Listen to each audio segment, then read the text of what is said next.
Hey crew, and we're live. It's Craig Whitney here.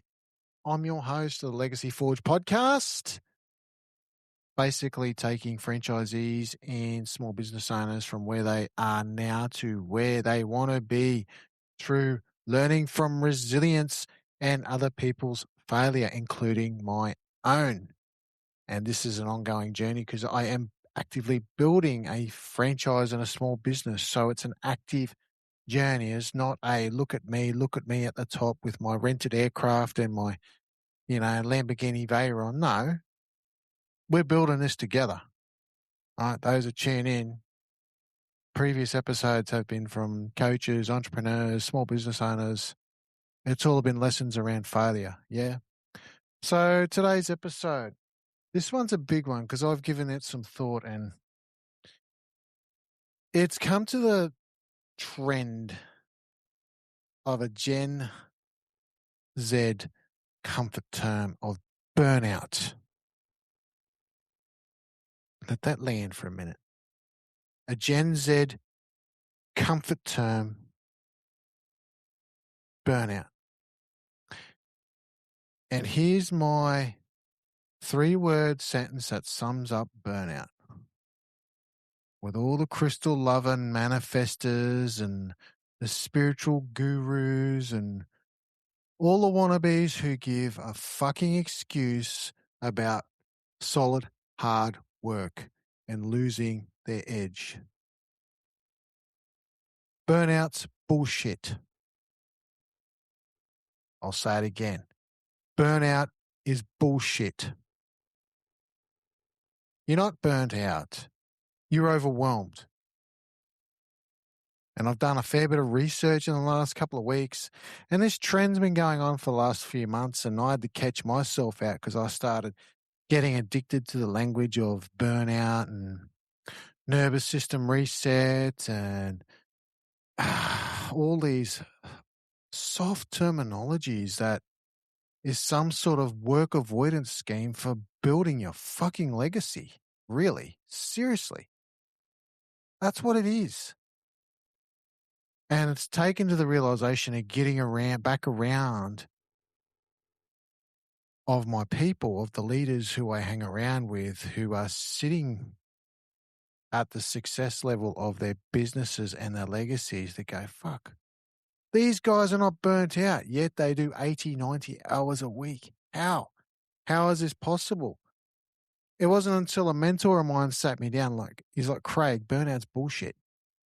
It's the softness term that this Gen Z's come up with because they want comfort and coddling. Anyone who preaches this burnout terminology is not cut out for entrepreneurialism. And they're not cut out for the top 1% of the 1%. As my mentor coaches me on. They're not cut for it. They may be a really good worker bee within an organization. They may be a really good subcontractor within an organization who takes orders. They may be a really good manager in their box. But they definitely are not cut out for the top 1% of the 1% of intrapreneurship or entrepreneurship.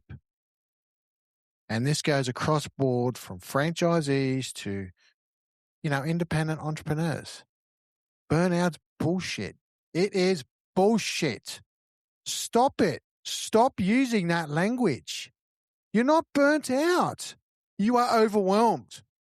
All right. Let me do a quick test here, right? So on a scale of 1 to 10, how distracted are you on a daily basis? 0 here, 10 here. How distracted are you on a daily basis? Meaning, how much of your focus is split on bullshit that you cannot stand or don't like doing on a day-to-day basis? The tech, customer service, the $20 an hour jobs, right?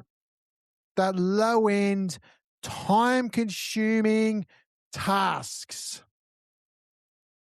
On a scale, I'll say it again, on a scale of 0 or 1 to 10, how distracted are you?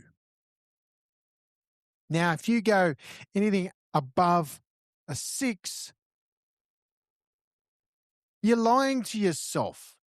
It comes back to that identity question. Who are you when no one's watching? Pretty deep, yeah? And I've had cut through with entrepreneur after entrepreneur, leader after leader, coach after coach, even franchisee after franchisee, right? How distracted are you on a daily basis? Really, let's put it all out there. Because the more distracted you are, the more you bog down. And I've learned this myself, right?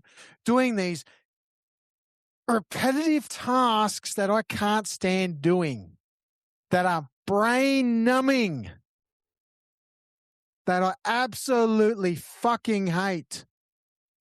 Tech, website design, funnels, marketing, strategy, detail shit that, don't get me wrong, are an important part of my business, but someone else can do it. Yeah? Somebody else can do it. Now, with the evolution of AI can do a lot of the non-judgmental tasks, right? And I say non-judgmental because there is still that human element that requires judgment, i.e., closing a sale, opening an account, transacting money, conversations, right? If you're a franchisee that offers a service-based business such as a trade, test and tag, lawn mowing, something that requires a physical, or one, task, and two, judgment, right? That's where AI cannot replace you, yeah? However, getting back to this burnout, man, it's just a myth. And if I put it like this, right, I'll keep it short and sweet, otherwise I'll ramble, right? So I'm not going to draw my diagram up, the Arete Method, the triangle, right? So the 7-layer deep triangle, just vision that here for a minute. So on the left, I've already explained in previous episodes how this works. On the left side of it, we've got our ego, right? Our natural body defense mechanisms, our default defense that we fall back into when we get challenged. Burnout sits in there, yeah? Along with objections, along with excuses, along with holding back. And it's no fault of its own. It does what it naturally does best. It's the body's defense mechanism. It's not at fault. But you're at fault for staying there if you want to live your true purpose. On the right, yeah, which is my left, is your soul. Right? To get from the left to the right requires walking down the Arete Method triangle, asking those heavy-handed questions and doing the exercises, and then coming back up that right-hand side to step into your soul. What is burnout? Well, there is no practical studies that I'm aware of what burnout is. There's a lot more on overwhelm, and overwhelm takes place when I'm doing tasks that don't feed my purpose or my calling to build my legacy. That's what overwhelm is, where my focus is split between 3 to 4 different projects. And I admit, I've learned from my own failure. So I'm not just preaching this. I've lived it. I'm living it. Okay? I've living the overwhelm. That's why I've had to reach out for help, invest in a team around me on different projects so I can free my mind. I don't know about you, but I've been recently diagnosed with ADHD, right? And I don't accept that as a label. I accept that as a base, as a foundation, because my mind's already speeding. Most days I'm like suffering road rage in an F1 McLaren car. I'm flying. I'm already there. While you're sitting there, think about it, I'm already there. That's how fast my mind goes on things. Nobody can keep up to me. I'm speeding. I'm there, right? So I'm pretty quick on things. Quick judgment. I have this massive futuristic vision, but I'm there.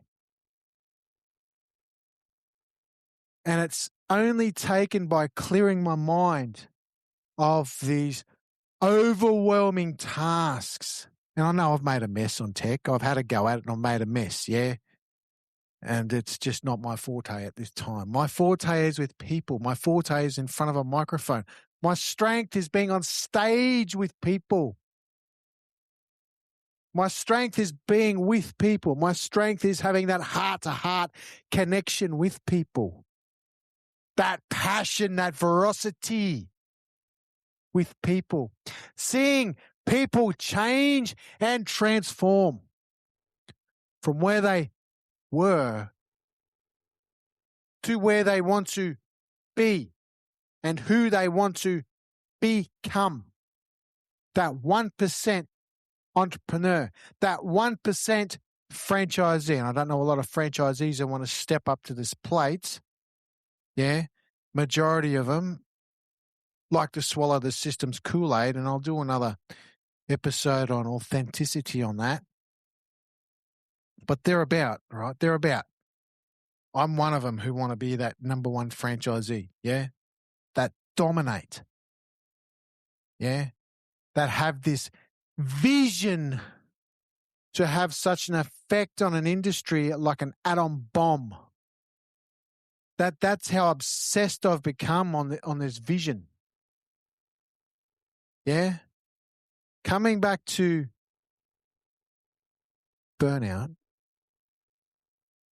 it's just an excuse. I'm burnt out. No, you're not. You're tired. Keep pushing. Keep pushing. You're tired. So? You're in business. You what? You want to cuddle? No. Keep pushing.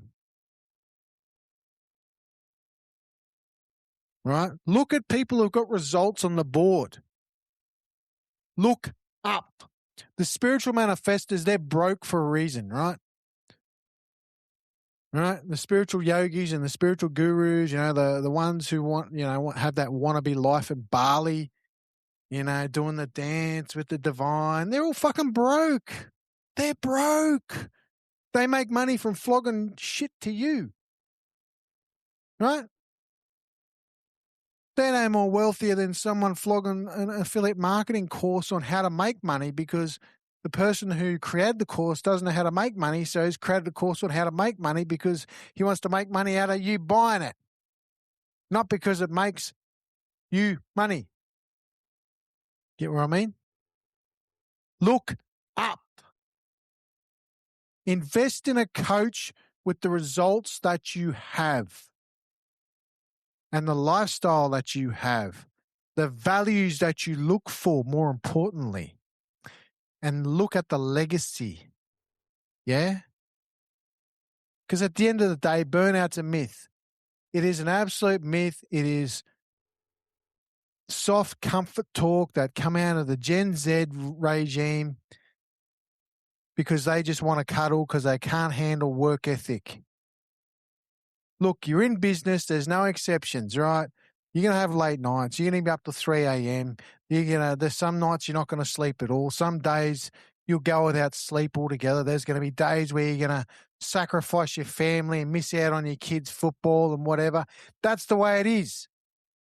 If you can't handle the heat in the kitchen, don't do it. Go and get a job. Right? Go and get a job if you cannot handle the top 1% of the top 1%. That is my theory to it. I work damn freaking hard. Right? 8 years. 9 years actually this year since my whole mental health crisis blew up. Right? I've worked relentlessly to get where I am today. Am I where I want to be? Hell no. Hell no. Hell no.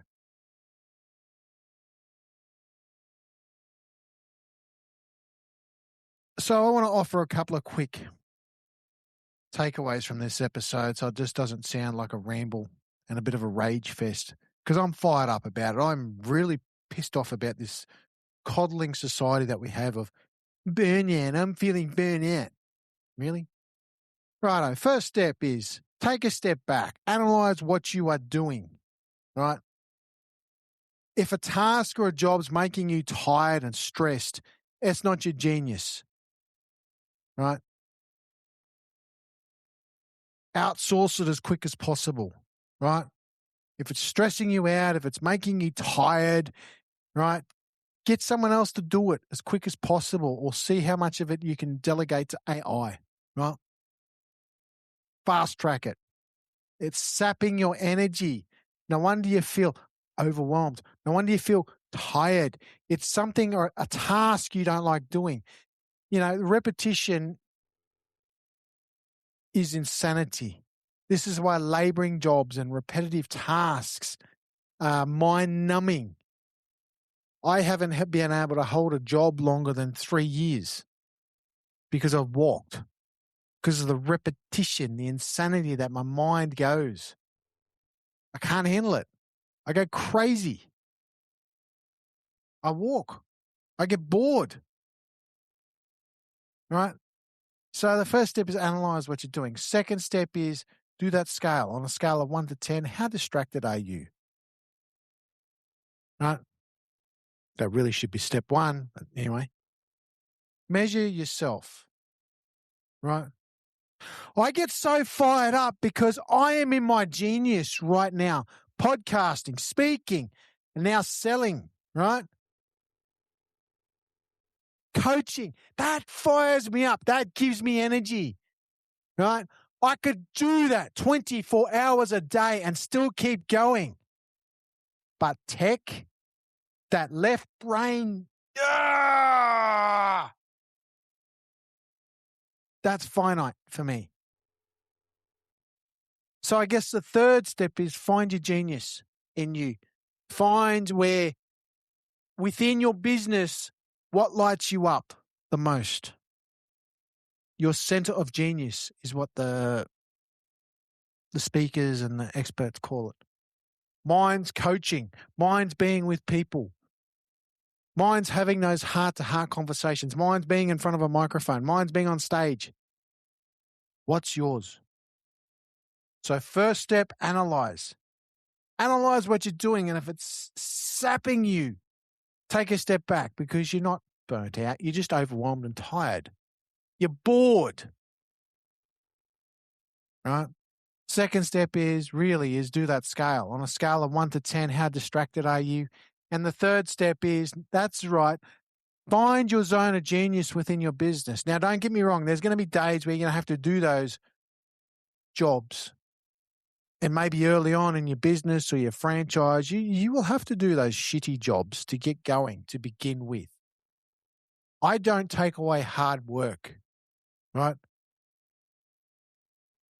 As I said, you're in business. Put your big boy socks on and your shorts on and get going, right? There's going to be days where you're going to go without sleep.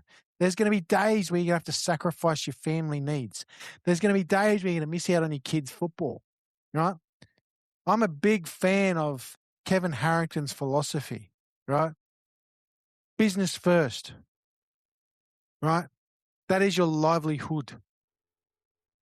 Everything else falls around it. Right? People would disagree with me on that.